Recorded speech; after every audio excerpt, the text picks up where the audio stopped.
আল্লাহ পাক রব্বুল আলামিন ডেকে বলে, লুকমান, তোমার সন্তানদেরকে 7 আদেশ দেওয়ার পর তুমি নিজে নিজে ওয়াজ করে তোমার আত্মাটাকে পবিত্র করার পর আমার আল্লাহর কাছে তুমি অনেক দামি হয়ে গেছো। তুমি এখন থেকে আর রাখাল না। আমি আল্লাহ তোমার দুনিয়াতে পুরস্কৃত করতে চাই। আমি আল্লাহ দুনিয়াতে তোমাকে অনেক দামি বানাইতে চাই। তোমার গুণের কারণে, তোমার আমলের কারণে, তুমি আমার নাফরমানি থেকে বেঁচে থাকার কারণে তোমার মতন একজন রাখালকে আমি সম্মান করতে চাই। তোমার মতন একজন রাখালকে আমি দামি বানাইতে চাই। হে লোকমান, শোনো শোনো শোনো, আমি আল্লাহ তোমার আর রাখাল রাখতে চাই না। আমার পছন্দের মানুষের কাতারে আমি আল্লাহ তোমাকে তুলতে চাই। জানো জানো আমার আল্লাহর পছন্দের মানুষ দুনিয়াতে কারা হয় জানো? নবীরা হলেন আমার কাছে সবচেয়ে বেশি পছন্দের মানুষ। নবীরা হলেন আমার কাছে সবচেয়ে প্রিয় মানুষ। লোকমান, তোমার আর আমি রাখাল রাখতে চাই না। আমি আল্লাহ রাখাল থেকে টান দিয়া গুনাহমুক্ত জীবনের কারণে, নিজের নিজে ওয়াজ করার কারণে আমি আল্লাহ তাআলা তোমাকে নবুয়তি দান করে দিতে চাই। আল্লাহ পাক রব্বুল আলামিন বলে, লুকমান, এই পৃথিবীতে আমি আল্লাহ যত নবী বানাইলাম, কোন নবীকে আমি আল্লাহ কালো করে বানাই নাই। কোন কালো মানুষকে আমি আল্লাহ নবী বানাই নাই। কোন বেরঙ্গা বেসাইজের মানুষকে আমি আল্লাহ নবী বানাই নাই। যত নবী আমি দুনিয়াতে বানাইলাম, প্রত্যেক নবীর চেহারা সুন্দর ছিল, প্রত্যেক নবীর বংশমর্যাদা অনেক উঁচু ছিল, প্রত্যেক নবীর জবান খুব দামি ছিল, প্রত্যেক নবীর দেহ গঠন খুব সুন্দর ছিল। কিন্তু লুকমানের, তোমার গুণের কারণে, তোমার আমলের কারণে, তোমার গুণামুক্ত জীবনের কারণে আমি আল্লাহ তাআলা তোমার প্রতি সিদ্ধান্ত নিয়েছে, তোমার দাম দুনিয়া তো বাড়াইতে চাই, তোমার দাম আখিরাতেও আমি বাড়াই দিতে চাই। হে লুকমান, আমি আল্লাহ তোমারে নবুয়তি দান করতে চাই। কোন কালো মানুষকে নবী বানাই নাই, তোমারে বানাইতে চাই। লোকমান হাকিম ডাক দিয়া কয়, আল্লাহ না না না না, আমার মতন মানুষকে নবুয়তি দিয়া নবুয়তির দরজা বেজ্জতি করার কোনো দরকার নাই। আল্লাহ, আমাকে আপনি নবুয়তি দিয়েন না, নবুয়তি আমার দরকার নাই। আমার মতন কালো মানুষের নবুয়তি দিয়া নবুয়তির কলঙ্কের দরকার নাই। আল্লাহ পাক রব্বুল আলামিন দেখে বলে, লোকমান, তুমি যদি নবুয়তি না নাও, আমার কাছ থেকে আরেকটা জিনিস নিতে পারো, সেই জিনিসটা আমি আল্লাহ তোমাকে দিতে চাই। আল্লাহ গো, সেই জিনিসটা কি? সেই জিনিসটা কি? আল্লাহ কয়, নবুয়তি না নিলে আমার গায়বী খাজানা থেকে তুমি এলেম নাও। গায়বী খাজানা থেকে যদি এলেম নাও, এলেম নিলে তোমার অনেক লাভ হবে। আল্লাহ, আমার কি লাভ হবে? বলে, গায়বী খাজানা থেকে এলেম নিয়া তুমি 2টা জিনিস হাসিল করতে পারবা। আমার আল্লাহর পক্ষ থেকে যদি আসমানি এলেম তোমাকে দেই, সেই আসমানি এলেম দিয়া তুমি দুনিয়াতে আমার আল্লাহকে চিনতে পারবা। আর মৃত্যুর পরে তুমি জান্নাতে যাওয়ার পর ওই আসমানি এলেম দিয়া জান্নাতের ভিতরে আমার নেয়ামতগুলো খুঁজে খুঁজে বের করতে পারবা। আলা সাইয়্যিদুনা রাসূলুল্লাহ সাল্লাল্লাহু আলাইহি ওয়াসাল্লাম, المرء على دين خليله فلينظر أحدكم من يخالل أو كما قال النبي عليه الصلاة والسلام. وقال تعالى في شان حبيبه ومحبوبه: وما أرسلناك إلا رحمة للعالمين. صلى الله على سيدنا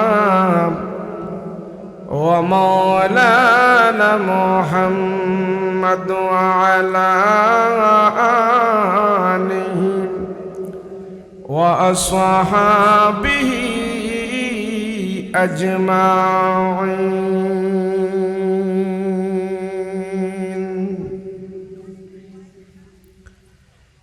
अल्लाह दिल दे जो तेरे इश्क के गर हो,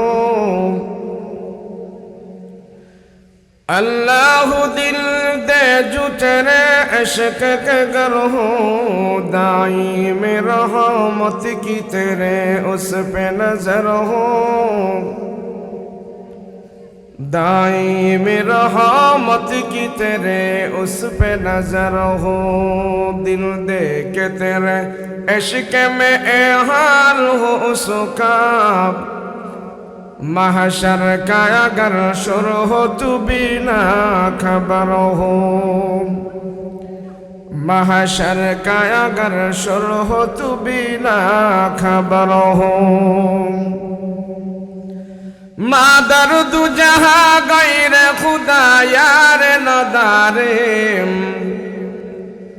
मा दर्द जहाँ गैर खुदा यार नदारे, जुज़ याद खुदा ही चद गुरकार नदारे, जुज़ याद खुदा ही चद गुरकार नदारे, मायूस नहीं अहले ज़मी अपने खता से, तकदीर बदल जाती ही मुझ तर्क दुआ से, तकदीर बदल जाती ही मुझ तर्क दुआ से, ला इलाहा ला इलाहा इल्लल्लाह, ला इलाहा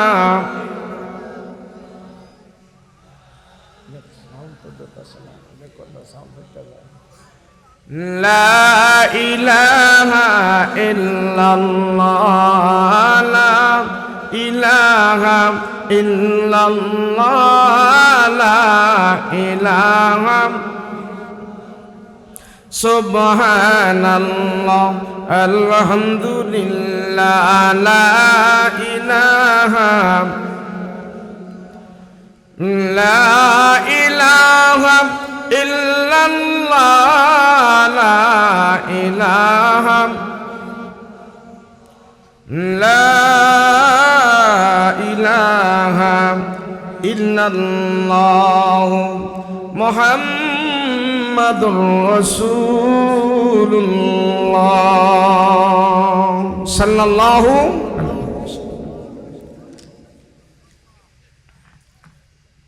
রামনাথপুর দারাকপুর বাজার জামে মসজিদ ও ব্যবসায়ী যুব সমাজের উদ্যোগে ইসলামী মহাসম্মেলন মহতি মাহফিলের সম্মানিত সভাপতি হযরত মাওলানা আব্দুল আউয়াল দামাত বরকাতুহুম, আজকের প্রধান আলোচক আব্দুর রহিম আল মাদানী দামাত বরকাতুহুম,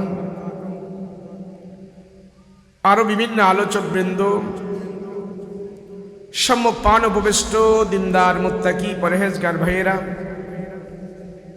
পর্দার অন্তরালে অবস্থানরত আমার শ্রদ্ধেয় মা বোনেরা,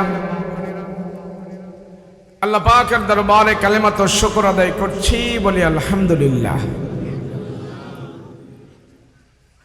আল্লাহ আমাকে আপনাকে দয়া করে মায়া করে আপন করে রহমতি বরকতি নজর দি কোরআন ও হাদিসের আলোচনা শুনবো এবং বলবো, সেই সুবাদে আল্লাহ পাক আমাকে আপনাকে মজলিসে হাজির করে দিয়েছেন। এই হাজিরা যেন আল্লাহর দরবারে কবুল হয়, সকলে বলুন আল্লাহুম্মা আমিন। আল্লাহ যারে ভালোবাসে, পছন্দ করে, মহব্বত করে, যার উপরে রহমতের দৃষ্টি আল্লাহ পাক বারবার দান করে, আল্লাহর সেই প্রিয় বান্দাকে দিয়ে এই জমিনে আল্লাহর কাজগুলো আল্লাহ পাক আদায় করে নেয়। আমাকে আপনাকে অল্প সময়ের জন্য আল্লাহ পাক পছন্দ করেছেন। আমার আপনার উপরে আল্লাহ পাকের রহমতের দৃষ্টি পড়েছে। সেজন্যই এই গুনাহমুক্ত মজলিসে, আলেম ওলামার মজলিসে, বরকতি মজলিসে আমাকে আপনাকে আল্লাহ পাক এই মধ্যরাত্রে এখানে বসার তৌফিক দান করেছে। যতক্ষণ আমরা এখানে বসে থাকব অতক্ষণ পর্যন্ত আমাদের যে লাভটা হবে, যে ফায়দাটা হবে, সেটা হলো কেউ 1 ঘন্টা, কেউ 2 ঘন্টা, কেউ 3 ঘন্টা, কেউ আধা ঘন্টা। যে যতটুকুন সময় আমরা এখানে ব্যয় করছি এবং করব,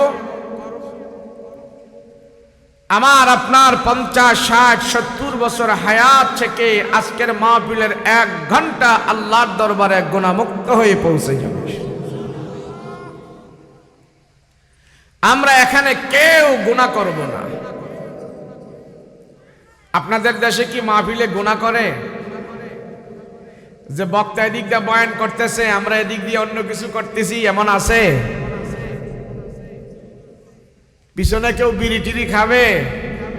হ্যাঁ, এখন আমরা সবাই গুনাহ থেকে বঞ্চিত। কথা বলেন ঠিক কিনা?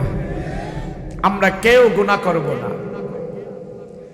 একটি মানুষও এখানে বসে গুনাহ করবে না, সব গুনাহ থেকে মুক্ত।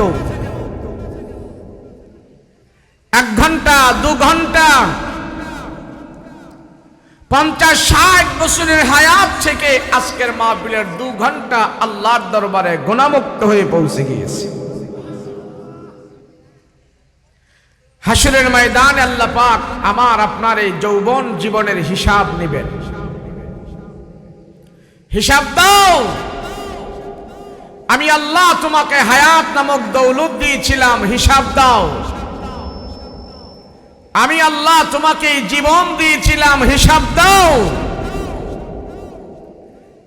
একজন বাহাদুরও তার যৌবনের, তার জীবনের 50, 60 বছরের হিসাব দেওয়ার ক্ষমতা রাখবে?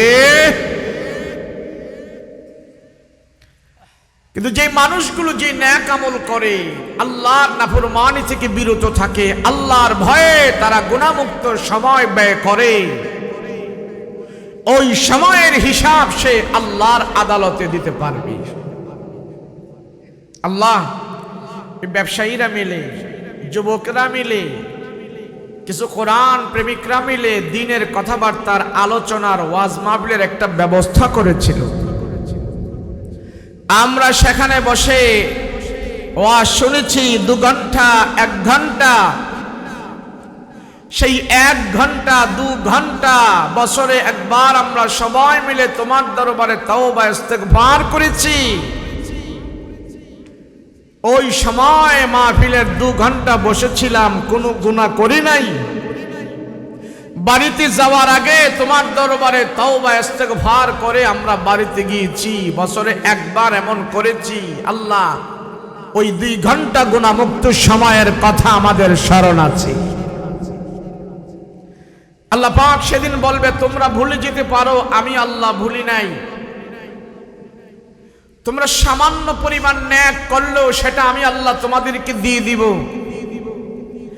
সামান্য পরিমাণ যদি তোমরা খারাপ করো সেটাও আমি তোমাদেরকে দিয়ে দিব। ওয়ামাই ইয়ামাল মিসকালা যাররাহ, আল্লাহ পাক বলেন, ওয়ামাই ইয়ামাল মিসকালা যাররা যাররাতিন খাইরান ইয়ারা ওয়ামাই ইয়ামাল মিসকালা যাররাতিন শাররান ইয়ারা। ছোট থেকে ছোট, যত ছোট হোক, তুমি নেক আমল করেছো, তোমার সামনে হাসরের ময়দান এটা স্পষ্ট হয়ে যাবে, এটা তোমার আমল। তুমি ছোট্ট একটি খারাপ করেছো, হাসরের ময়দানে আল্লাহ পাক এটা দেখাই দিবে যে এটা তোমার খারাপই। নাও, আমি আল্লাহ কাউকে বঞ্চিত করব না, সব তোমাদের প্রাপ্য আমি আল্লাহ তোমাদেরকে দিয়ে দিব।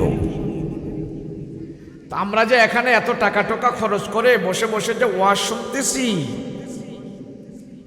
হাসরের ময়দানে আমাকে আপনাকে যারা টাকা পয়সা খরচ করে আজকের মাহফিলে 2 ঘন্টা 3 ঘন্টা আমাদেরকে এখানে বসিয়ে রাখলো, আর আমরা যে 3 ঘন্টা এখানে গুনাহমুক্ত সময় ব্যয় করতে পেরেছি, এটা কার দ্বারা? আজকের এই মাহফিলের আয়োজকদের দ্বারা। কথা বলেন ঠিক কিনা?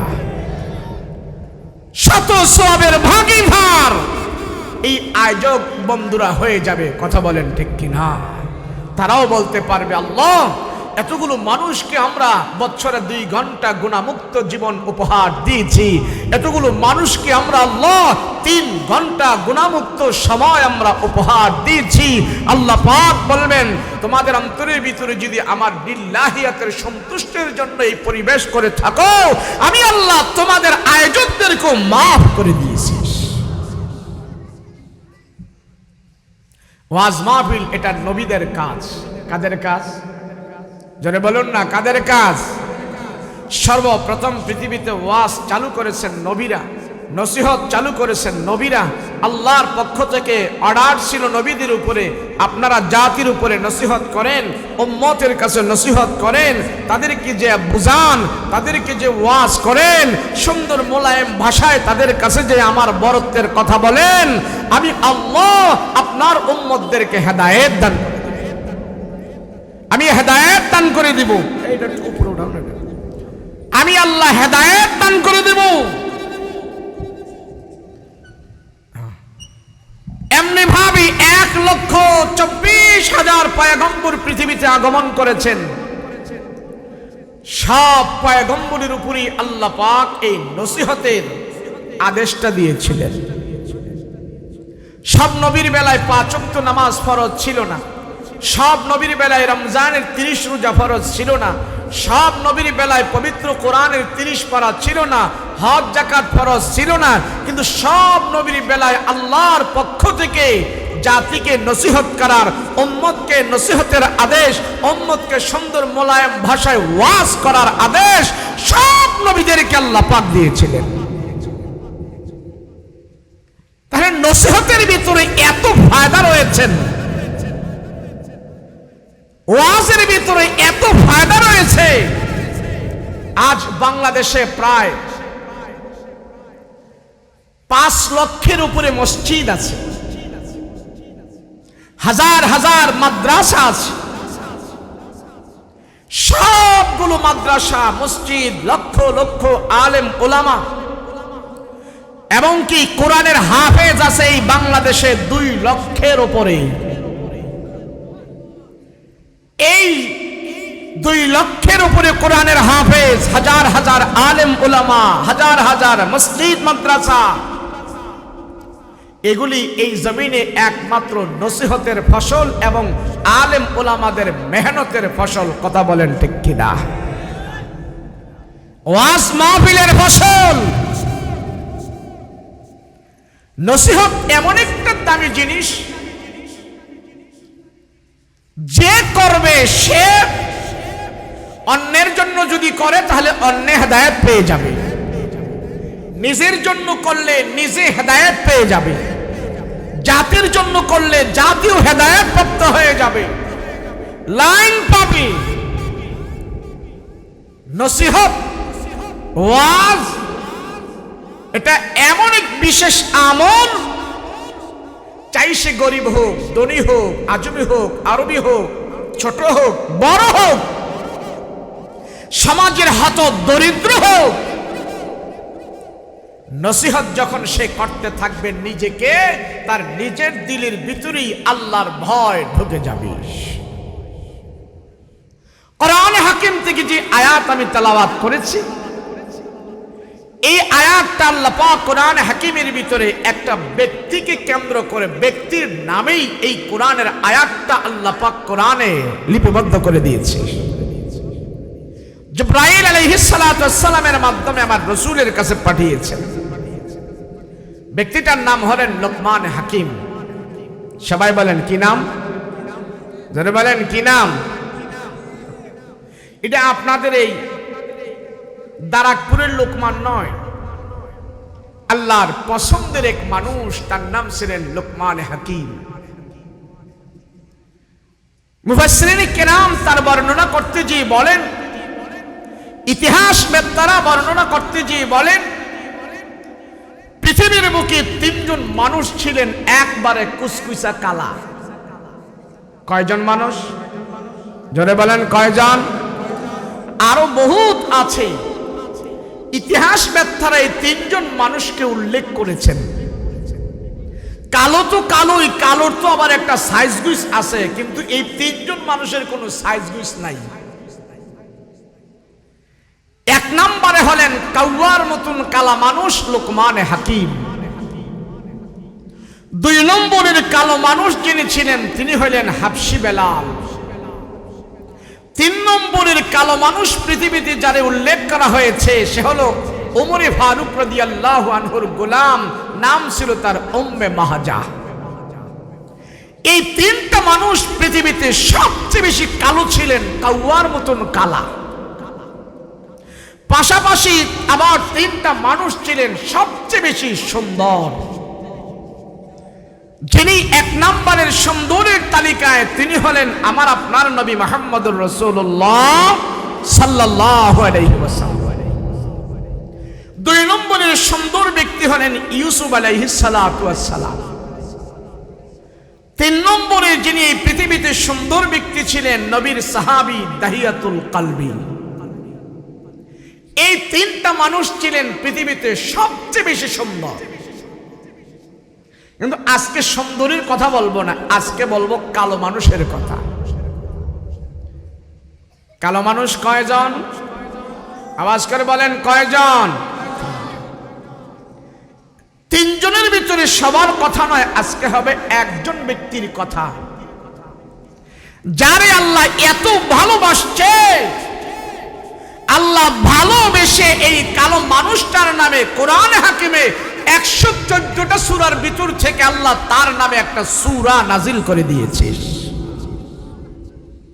অনেক নবীর নামে কোরআনে সূরা নেই, সাহাবীদের নামে নেই, কিন্তু এই কালো মানুষটাকে তার নামে আল্লাহ কোরআনে একটা সূরাই বানায় পাঠাই দিয়েছে।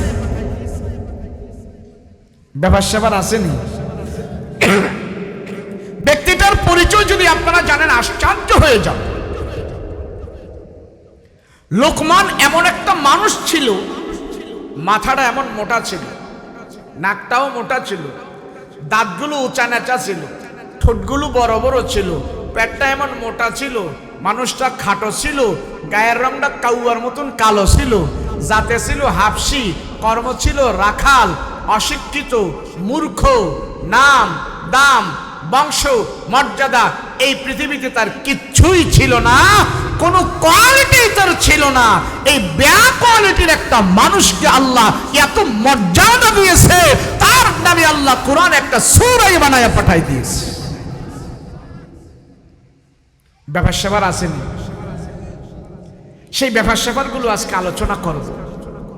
কেন সমাজে এত একটা অবহেলিত মানুষ, তার নামে আল্লাহ কোরআনে সূরা বানিয়ে পাঠিয়ে দিল, কারণটা কি? কারণ আছে না নাই? লোকমান হাকিম সকালবেলা ছাগল বকরি নিয়ে বের হতেন, পাহাড়ের পাদদেশে ছাগল বকরিগুলোরে ঘাস পানি খাওয়াইতেন, আবার বিকাল বেলা বকরিগুলো ওটগুলো এগুলো মালিকের কাছে গনে গনে জমা দিয়ে তারপরে বাড়িতে যেতেন।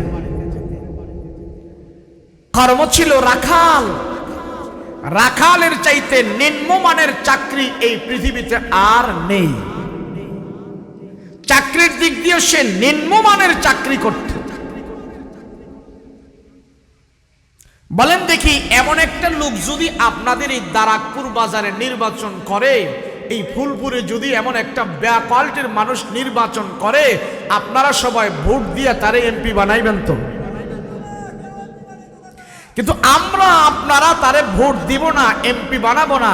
আল্লাহ পাক তারে এমন শীল দিয়েছে, আল্লাহ পাক তারে এমন নির্বাচন করেছে, কিয়ামতের আগ পর্যন্ত যত মানুষ দুনিয়াতে আসবে সূরা লুকমান পড়ে পড়ে তার কথা স্মরণ করবে। আল্লাহ বলে, দেখো আমাকে খুশি করেছে, সেই জন্য আমি আল্লাহ তার নামে আমার কোরআনে একটা সূরাই বানায় পাঠাই দিয়েছি। কারণ কি? মুসলমান ভাইরা রে আমার, লোকমান হাকিম এত বড় নামি দামি একটা মানুষও ছিল না, এত শিক্ষা জ্ঞান তার ছিল না, বংশ মর্যাদা নাই, দেখায় নাই, জবানে নাই, শিক্ষায় নাই, কিছুই তার নাই। সকালবেলা পাহাড়ের পাদদেশে ছাগল বকরিগুলো নিয়ে যায়। সারাদিন রোদ্রে পুরি বৃষ্টি দিবি যে ছাগল বকরিগুলো চড়ায়, নিজের নয় আরেক মালিকের রাখাল, আরেক জমিদারের বাড়িতে সে রাখালগিরি করে আর ছাগল বকরিগুলো নিয়ে পাহাড়ের পাদদেশে চড়ায়। আর বিকাল বেলা গনে গনে এসে জমা দেয়। এটা তার ডিউটি, এটাই তার কাম। লুকমান হাকিম পাহাড়ের পাদদেশে যায়। ছাগল বকরিগুলো সব ছেড়ে দিয়ে এবার আল্লাহর কুদরতের দিকে তাকায় তাকায় গবেষণা করে, চিন্তা করে। আল্লাহ আকাশ এত সুন্দর, জমিন এত সুন্দর, পাহাড়গুলো সুন্দর, ঝর্ণা সুন্দর, গাছ গাছালি সুন্দর, পর্বতমালাগুলো সুন্দর, ফলফলাদিগুলো সব সুন্দর। আল্লাহ এগুলি তোমার হাতের বানানো, তোমার কুদরতি হাত দিয়া তো আল্লাহ এগুলি তুমি বানাইছো। আল্লাহ তোমার সৃষ্টি দেখে বোঝা যায় তোমার সৃষ্টি এত সুন্দর, তোমার সুন্দর সৃষ্টি দেখে বোঝা যায় আল্লাহ তুমি নিজে না জানি কত সুন্দর। আল্লাহ তোমার সৃষ্টি যদি এত সুন্দর হয় তাহলে তুমি নিজে না জানি কত সুন্দর। লুকমান হাকিম এবার নিজের গায়ের রঙের দিকে তাকাইয়া আর আকাশের দিকে তাকাইয়া আল্লাহর সৃষ্টির দিকে তাকায় তাকায় চিন্তা করে, মালিক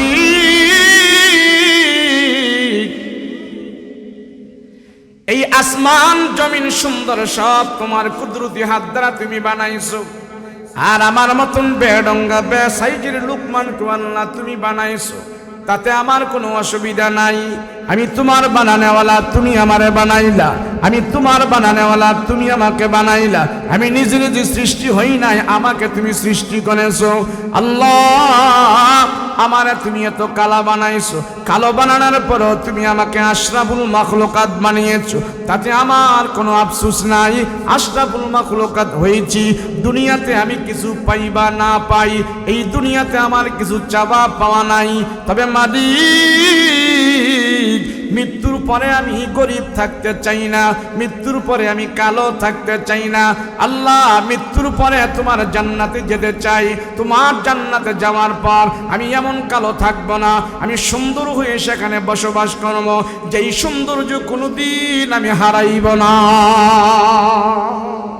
আল্লাহ দুনিয়াতে, আল্লাহ আমি দুনিয়াতে পাই বা না পাই তাতে আমার কোনো আফসোস নাই, কিন্তু আখিরাত থেকে আমি বঞ্চিত হতে চাই।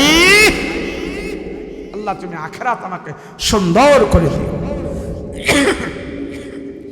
লুকমান হাকিম এবার চিন্তা করতেছে, আল্লাহ আখিরাত থেকে যেন আমি বঞ্চিত না হই, তোমার জান্নাতের ভিতরে যেতে চাই, তোমারে রাজি আর খুশি করে তোমার জান্নাতের ভিতরে ঢুকতে চাই। ও মালিক তুমি আমার মতন কালো মানুষটাকেও জান্নাত দিবা, তুমি আমার জন্য জান্নাত বানাইছো। আল্লাহ তাআলার কাছে বলে, ও আল্লাহ আমি দুনিয়ার কোনো মানুষের কাছে দাম পাই না, সমাজে আমার কোনো দাম নাই, আমি নেহাত দুর্বল গরিব, কিন্তু আমি যদি তোমারে রাজি আর খুশি করে আমি মৃত্যুবরণ করতে পারি, আমার জন্য তুমি একটা জান্নাত বানাইবা, আমার জন্য তুমি একটা জান্নাত দিবা। এখন লুকমান হাকিম রাখাল হওয়ার পর জান্নাতের ভিতরে ঢুকার জন্য তার পেরেশানি শুরু হয়ে গেছে।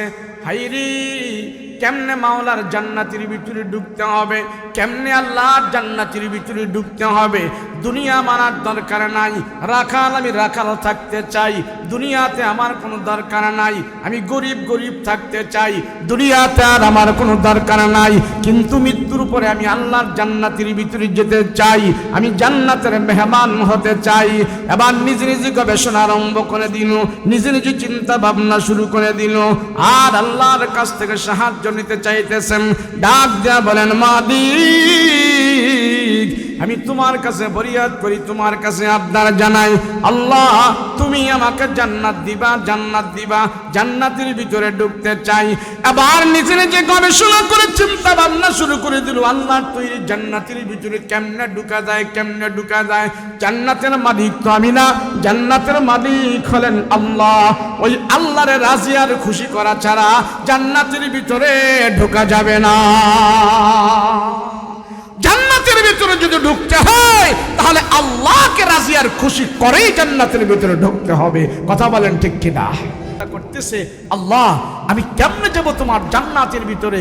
রাখাল বসে বসে সে চিন্তা করলো যে যদি আল্লাহর সাথে আমি নাফরমানি না করি, আমি যত গরিব হই, যত রাখাল হই, যত দরিদ্র হই, যদি আমি নাফরমানি না করি, আল্লাহর সাথে আমি জালিমি না করি, তাহলে আল্লাহ পাক খুশি হয়ে একদিন আমাকে জান্নাত দিবে, অবশ্যই দিবে। যদি আল্লাহর নাফরমানি থেকে আমি মুক্ত হই, আমাকে অবশ্যই জান্নাতের মালিক আল্লাহ বানায়া দিবে। এখন লোকমান হাকিম রাখাল অবস্থায় রাখালগিরি করে, কিন্তু এখন বসে বসে চিন্তা করতেছে কোন কাজ না করলে, কোন কাজ থেকে বিরত থাকলে আল্লাহর সাথে বেঈমানি হবে না, আল্লাহর সাথে নাফরমানি হবে না। এমন কতগুলো কাজ সে বের করেছে। সে বসে বসে গবেষণা শুরু করলো, মানুষ কোন জিনিস দ্বারা আল্লাহর সবচেয়ে বেশি নাফরমানি করে। এই রাখাল বসে বসে এমন কয়েকটা পদ্ধতি বার করছে যে এই জিনিসগুলো থেকে যদি বিরত থাকতে পারি তাহলে অবশ্যই আল্লাহর নাফরমানি হবে না, আল্লাহ পাক আমাকে গ্রহণ করে নিবে, আমাকে বরণ করে নিবে, আমাকে ভালোবাসবে। লোকমান হাকিম এবার চিন্তা শুরু করলো, বসে বসে চিন্তা করতেছে আল্লাহ কি করা যায়, কেমনে তোমারে খুশি করা যায়। তো পদ্ধতি বার করছে তিনটা। কয়টা? জোরে বলেন, জোরে বলেন, কয়টা? এক নম্বর পদ্ধতি, সে আল্লাহর সাথে যেন নাফরমানি না হয়, এক নম্বর পদ্ধতি বের করলো যে সমস্ত মানুষ সর্বপ্রথম নাফরমানি করে চোখ দিয়া। কি দিয়া? জোরে বলেন না, জোরে বলেন, কি দিয়া? চোখ দিয়া নাফরমানি করে। চোখ দিয়া নাফরমানি করে। কি দিয়া? জোরে বলেন, কি দিয়ে? চোখ দিয়ে। চোখ দিয়ে নাফরমানি করে। লোকমান হাকিম দেখলেন যে মানুষ সর্বপ্রথম একটা জিনিস আগে চোখ দ্বারা দেখে, এরপরে অন্তরে অনুধাবন করে, এরপরে নিজে বাস্তবায়ন করে। তাহলে সর্বপ্রথম চোখ দ্বারা দেখার কারণেই মানুষ আল্লাহর নাফরমানি করে। এবার লোকমান হাকিম চিন্তা করলো যে না, আমার আল্লাহর সাথে আমি ওয়াদাবদ্ধ হই। আল্লাহ যে আমাকে চোখ দিয়েছে, আল্লাহ যে নেয়ামত আমাকে দিয়েছে, আমি আর জীবনে কোনোদিন আমার এই চোখ দ্বারা আমি আল্লাহর নাফরমানি করব না। আল্লাহর সাথে ওয়াদা দিতেছি, আল্লাহ আমার এই নেয়ামত চোখ, এই চোখ দ্বারা আমি কোনোদিন তোমার নাফরমানি করব না। একজন রাখাল সে বলতেছে আমি চোখ দ্বারা কোনোদিন নাফরমানি করব না। আল্লাহ তুমি যে জিনিস দেখতে বলেছো সেটাই দেখবো, তোমার নাফরমানি থেকে আমি বিরত থাকব। দুই নম্বর পদ্ধতি বের করলো যে মানুষ তারপরে জবান দ্বারা গুনাহ করে। কি দ্বারা? জোরে বলেন, কি দ্বারা? লোকমান হাকিম তৃতীয় গবেষণা বের করলো যে মানুষ তিন নম্বরে যেই আল্লাহর সাথে নাফরমানি করে সেটা হলো মানুষের লজ্জা স্থান দ্বারা। কি দ্বারা? জোরে বলেন, লজ্জা স্থান দ্বারা। এক হলো চোখ, আরেক হলো মুখ, তিন নাম্বার হলো কি? লজ্জা স্থান। এবার লোকমান হাকিম বসে বসে চিন্তা করতেছে আল্লাহ আমি চোখ দ্বারা গুনাহ করব না, আমি জবান দ্বারা গুনাহ করব না, আমি লজ্জা স্থান দ্বারা গুনাহ করব না। আল্লাহ তোমার সাথে আমি ওয়াদা দিচ্ছি, আল্লাহ তোমার সাথে ওয়াদা দিচ্ছি আমি এই তিনটা অঙ্গ প্রত্যঙ্গ তোমার নাফরমানি থেকে আমি মুক্ত রাখবো। রাসূল পাক সাল্লাল্লাহু আলাইহি ওয়াসাল্লাম বলেন আমার উম্মতের ভিতরে যারা এই তিনটা অঙ্গ প্রত্যঙ্গ গুনাহ থেকে মুক্ত রাখে আমার রাসূলের সাথে তারা জান্নাতে বসবাস করবে। বলেন মুসলমানের এই তিনটা জিনিস গুনাহ থেকে মুক্ত না যুক্ত? কথা কয় না, মুক্ত না যুক্ত? গুনাহে যুক্ত। আজ সারা দুনিয়ার মুসলমান খেলাধুলায় গান বাদ্যে মত্ত হয়ে গেছে। কথা বলেন ঠিক কিনা? রাসূল মানেন আল্লাহ যেই জাতিকে ধ্বংস করতে চায় আল্লাহ যেই জাতিকে দুনিয়াতে আযাব দিতে চায়, যেই জাতিকে দুনিয়া থেকে লাঞ্ছনা দিতে চায়, সেই জাতির উপরে আল্লাহ পাক দুইটা জিনিস চাপায়া দেয়। সেই দুইটা জিনিস আনন্দ নয়, সেই দুইটা জিনিস আযাব হয়ে যায় তোমার জন্য। আর সেই আযাবগুলো তোমরা সাদরে গ্রহণ করো। সাদরে গ্রহণ করার বিনিময় তোমাদের উৎপত্তি শেষ হয়ে যাবে, তোমাদের আধিপত্য শেষ হয়ে যাবে, তোমাদের হাকিকত শেষ হয়ে যাবে এবং তোমরা দুনিয়াতেই আযাবের সম্মুখীন হয়ে যাবে। সেই দুইটা জিনিস হলো, এক নম্বরে হলো খেলাধুলা। কি দুলা? বলে বলেন কি? খেলাধুলা। যদি মুসলমানেরা খেলাধুলার ভিতরে লিপ্ত হয়ে যায়, অচিরেই তাদের ধ্বংস তারা দুনিয়াতে দেখে যেতে পারবে। যেই মুসলমান ইমানদারেরা গান বাদ্যে লিপ্ত হয়ে যায়, আল্লাহ পাক তাদের জীবন থেকে বরকত উঠিয়ে নেয়। টাকাওয়ালা বরকত পায় না, টাকা ছাড়া যারা আছে তারাও বরকত পায় না। গান বাদ্যের ভিতরে আমরা লিপ্ত হয়ে আছি। সমাজে যত বড় দামি দামি এই সেই আলেম জালেম সব আজকে তিন জায়গায় সমস্যা। কথা বলেন ঠিক কিনা? কয় জায়গায়? তিন জায়গায় সমস্যা। তিন জায়গায় সমস্যা। কয় জায়গায়? তিন জায়গায়। আমাদের তিন জায়গা পরিষ্কার। লোকমান হাকিম আল্লাহর কাছে বলতেছে, আল্লাহ আল্লাহ আমি এই তিনটা অঙ্গ প্রত্যঙ্গ পবিত্র রাখবো, তোমার সাথে আমি ওয়াদা দিতেছি। কয়টা? জোরে বলেন। তিনটা। এবার নিজে নিজে বসে বসে ওয়াজ করা শুরু করছে, নিজের নসিহত করা শুরু করছে নিজের। আয় আল্লাহ, আমি জবান দিয়া গুনাহ করব না, আমার চোখ দিয়ে আমি গুনাহ করব না, আমার লজ্জা স্থান দিয়ে আমি গুনাহ করব না। আল্লাহ তোমার সাথে আমি ওয়াদা দিতেছি, এই তিনটা জিনিস তোমার নাফরমানি থেকে আমি হেফাজত করব। এই তিনটা জিনিস তোমার নাফরমানি থেকে হেফাজত করব। তোমার আদেশ মতো আমি তিনটা জিনিস পরিচালনা করব। আয় আল্লাহ, আমার এই তিনটা নিয়ামত তুমি দিয়েছো, তিনটা নিয়ামত দ্বারা আমি তোমার নাফরমানি করব না। আল্লাহ, তোমার নাফরমানি করব না চোখ দ্বারা, করব না জবান দ্বারা, করব না লজ্জা স্থান দ্বারা। একজন রাখাল হয়ে যখন নাকি তিনটা অঙ্গ প্রত্যঙ্গকে কন্ট্রোল করতেছি, আল্লাহর নাফরমানি থেকে মুক্ত রাখতেছে, এবার তিনটা ওয়াজ নিজে নিজে করলো। বাড়িতে যা রাখালের 11টা সন্তানকে বসাইলো। 11টা সন্তানকে বসায়া লোকমান হাকিম তার সন্তানদেরকে ডেকে বলে, ও সন্তানেরা শোনো, আমি বাবা যদিও রাখাল, কিন্তু তোমাদের পিতা, তোমরা হলে আমার সন্তান, আমার কথা তোমরা মানবা। এবার রাখাল তার সন্তানদেরকে ওয়াজ করতেছেন, কোনোদিন তোমরা নামাজ ছাড়বা না, আল্লাহর সাথে শিরিক করবা না, পিতা মাতার সাথে কোনোদিন বেয়াদবি করবা না। নিজে ওয়াজ করলো তিনটা, সন্তানদেরকে ওয়াজ করাইলো তিনটা, এই মোট হলো 6টা। একটা ফ্যামিলির ভিতরে যখন 6টা আমল করা শুরু করলো, এই 6টা আমলের বিনিময় আল্লাহ পাক তাদেরকে কি পুরস্কৃত করলেন জানেন কিনা? লোকমান হাকিম রাখাল হইয়া সন্তানদেরকে যখন নামাজের আদেশ করে, সন্তানদেরকে যখন শিরক থেকে মুক্ত থাকার আদেশ দেয়, সন্তানদেরকে পিতা মাতার সাথে যখন ভালো ব্যবহারের আদেশ শেখায়, আল্লাহ ডাক দিয়া রাখাল লোকমান, তুমি তোমার সন্তানদেরকে যে আমল করাইতেছো আর তুমি নিজে যে আমল করতেছো, এগুলি এত বড় দামি আমল আমার কাছে হয়ে গেছে। তোমার কথাগুলো, তোমার কাজগুলো আমার কাছে এত পছন্দের হয়ে গেছে। লোকমানের আখির জামানার নবীর উপরে আমি আল্লাহ যে কোরআন নাজিল করব, তোমারই কাজগুলো আমার আল্লাহর ভাষায়, আমার নিজের ভাষায় আমি আল্লাহ তাআলা কোরআনে কারীমের মধ্যে লিপিবদ্ধ করে দেব।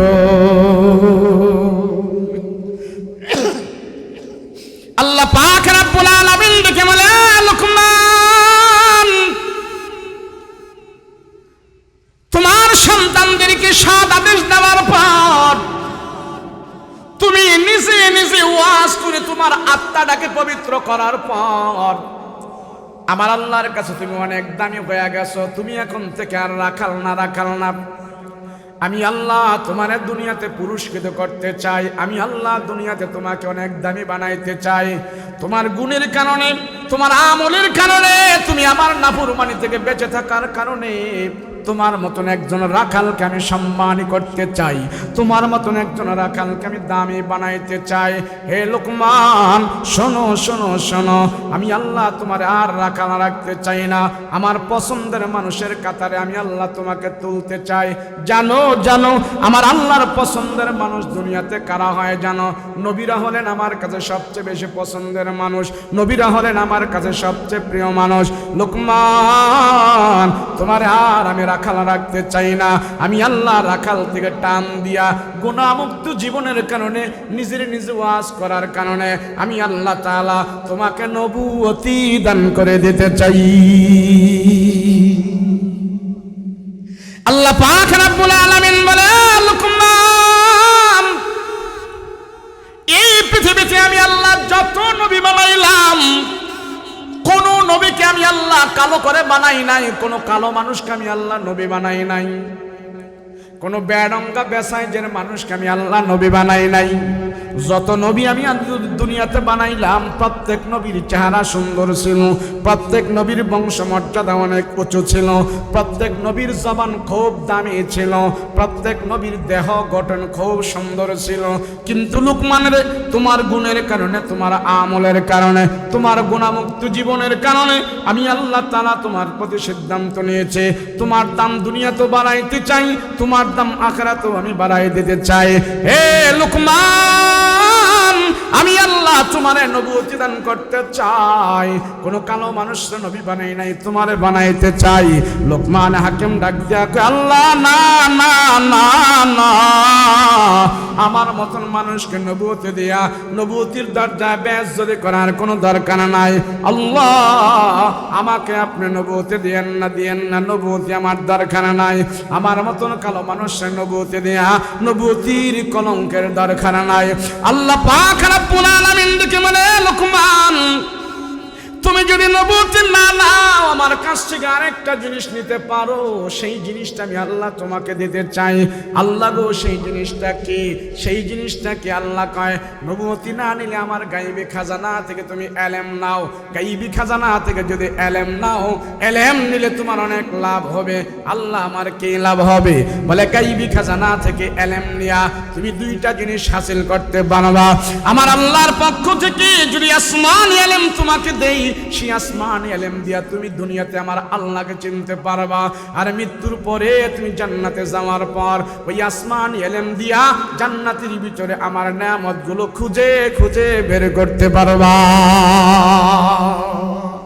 নেই আসমানি এলেম লো, কোরআনের এলেম লো, গায়বী এলেম লো, আমার কাছ থেকে এলেম নাও। লোকমান হাকিম ডাক দিয়া কয়, আল্লাহ, ওই আসমানি এলেমই তো আমার দরকার, যে এলেম দিয়ে একমাত্র আপনাকে চেনা যাইবে, জান্নাতের নেয়ামত খুঁজে খুঁজে বের করা যাবে। লোকমান হাকিম এই কথা বলার পর, আল্লাহ, আপনি আমারে আসমানি এলেম দেন, আসমানি এলেম দিলে আপনাকে চেনা যাইবে। আল্লাহ পাক রব্বুল আলামিন হাকিম লোকমান কেমন এলেম দিয়েছিল, মুফাসসিরিন কেরাম লেখেন, আমি 4টা তাফসীরের ভিতরে দেখেছি, 4টা তাফসীরে একই কথা বলেছে। আল্লাহ তাআলা লোকমান হাকিম কেমন এলেম দিয়েছে, 10,000 কিতাবের জ্ঞান আল্লাহ তাআলা হাকিম লোকমানের মাথায় ঢুকায়া দিয়েছে। 10,000 কিতাবের জ্ঞান আল্লাহ তার মাথায় ঢুকায়া দিয়েছে। আল্লাহ পাক রব্বুল আলামিন 10,000 কিতাবের জ্ঞান আল্লাহ তার মাথায় দিয়ে আল্লাহ জানাই দিল, রাখাল, তুমি আর এখন থেকে রাখাল নয়, আমি আল্লাহ তোমার জ্ঞান দিয়েছি, তোমার আমলের কারণে আমি আল্লাহ তোমাকে দামি বানিয়েছি, তোমার আমলের কারণে। আজকে সারা দুনিয়াতে মুসলমানেরা বেআমলের কারণে নির্যাতিত হচ্ছে, আজকে সারা দুনিয়াতে মুসলমানেরা কুত্তার মতো পিটানি খাইতেছে। ওই একজন রাখালকে আল্লাহ পাক দেখায় দিয়েছে, মুসলমানেরা দেখো, ইমানদারেরা দেখো, একজন রাখাল যদি আমল করে, রাখাল থেকে যদি এত বড় মর্যাদা হতে পারে, জানো জানো আমি আল্লাহ তারে কত ভালোবাসি।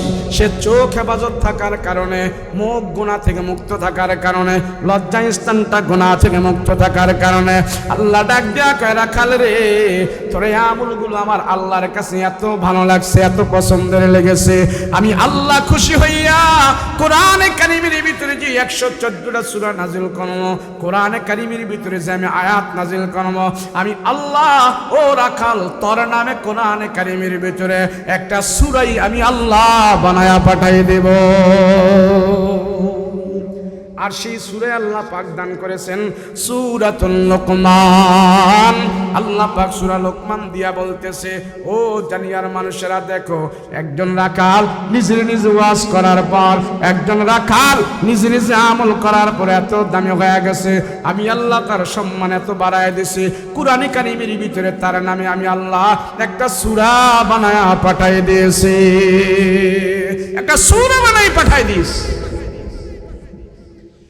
লুকমান হাকিমের নামে আল্লাহ সূরা বানাইলেন। আল্লাহ পাক রব্বুল আলামিন বলে, লুকমান, দুনিয়ার কোন মানুষ তোর দাম দেয় না, দুনিয়ার কোন মানুষের কাছে তোর দাম নাই, কিন্তু আমার আল্লাহর কাছে দাম আছে। কোরআনে কারীমের ভিতরে তার নামে আয়াতও বানাইলেন, সূরাও বানাইলেন। বাবা তার কয়টা গুণ ছিল? সর্বপ্রথম কয়টা আমল করেছিল বলেন? জোরে বলেন। 1 নম্বরে চোখ দিয়া গুনাহ করে নাই, 2 নম্বরে জবান দিয়া গুনাহ করে নাই, 3 নম্বরে লজ্জা স্থান দিয়া গুনাহ করে নাই। এই 3টা আমল যখন আমার আর আপনার ভিতরে থাকবে, আমার আপনার নাম কোরআনে কারীমের ভিতরে আসবে না, আমার আপনার নাম আল্লাহর তৈরি জান্নাতের খাতায় আল্লাহ লিখে ফেলবে। দুনিয়াতে আজকে তাকায়া দেখেন, আমি আর আপনি তাকায়া দেখেন, দুনিয়াতে যত সাহেব আছে, মাওলানা সাহেব, মৌলভী সাহেব, মুফতি সাহেব, মেম্বার সাহেব, চেয়ারম্যান সাহেব, অমুক সাহেব, তুমুক সাহেব, এক যুগ বিয়োগ করলে দেখা যাবে সব সাহেবের এই 3 জায়গায় সমস্যা আছে, সব সাহেবের এই 3 জায়গায় সমস্যা। কথা কোন ঠিক কিনা? মুসলমানের এই 3 জায়গা নষ্ট হয়ে গেছে। এই 3 জায়গা যদি মুসলমানের পবিত্র হয়ে যায়, এখনো পর্যন্ত মুসলমান কাফের মুশরিকের সাথে বিজয় লাভ করবে। কথা বলেন ঠিক কিনা? 1 নম্বরে চোখ দিয়ে গুনাহ করে নাই, জবান দিয়ে গুনাহ করে নাই, লজ্জা স্থান দিয়ে গুনাহ করে নাই। আরে আজকে মুসলমানের ছেলে মেয়েরা জিনা করাটা একটা খেল তামাশা মনে করতেছে। কথা কোন ঠিক কিনা? জিনা যেই জমিনে বেশি বেশি জিনা হবে, যেই সমাজে বেশি বেশি জিনা হবে, যেই গ্রামে বেশি বেশি জিনা হবে, যেই শহরে বেশি বেশি জিনা হবে, আল্লাহর রাসূল বলেন সেই শহর থেকে আল্লাহ বরকত উঠায়া নেবে, ওই শহরের ভিতরে আল্লাহ পাক বরকত দিবে না, ওই শহরের ওই সমাজের ভিতরে আল্লাহ বেশি বেশি করে অ্যাক্সিডেন্ট দুর্যোগ দেবে। আমরা আজকে দেখতেছি আমাদের দেশ এত উন্নত হয়েছে, বাংলাদেশ এত রোড ঘাট হয়েছে, এত উন্নত হয়েছে, কিন্তু জিনার সয়লাভ এই দেশের ভিতরে বেশি হয়েছে, তামাম পৃথিবীর ভিতরে জিনার সয়লাভ বেশি। সেই জন্য আমরা আজকে শুনতে পাই 2023 সালে 40টা দেশের ভিতরে দুর্ভিক্ষ হবে, এর ভিতরে বাংলাদেশের তালিকায় 3 নম্বরে আছে। দুর্ভিক্ষ হবে বাংলাদেশে। কেন দুর্ভিক্ষ?